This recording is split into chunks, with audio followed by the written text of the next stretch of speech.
কি হয়েছে বলো। বলছি বৌদি, তুমি জানোই তো সামনের সপ্তাহে ছেলের অন্নপ্রাশন। তোমাদের নিমন্ত্রণ করে গেলাম আগের দিন। হ্যাঁ, আমরা তো যাবই। কেন, কোনো প্রবলেম হয়েছে নাকি? আরে বৌদি, প্রবলেম মানে তুমি তো জানোই আমাদের বাড়িটা ছোট, প্যান্ডেল করার জায়গা নেই। তোমাদের এত বড় উঠোন, তাই ভাবছি এই প্যান্ডেলটা তোমাদের উঠোনেই করে নেব। প্যান্ডেল করবে? তাহলে তোমার দাদাকে একবার বলো। যতই হোক বাড়ির গার্জিয়ান তো তোমার দাদা।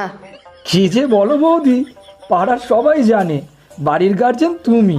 শুধু বাড়ি কেন, দাদারও গার্জেন তুমি। তুমি হ্যাঁ বললেই হয়ে যাবে। দাদারা সাহস আছে না বলার? এটা অবশ্য ঠিক।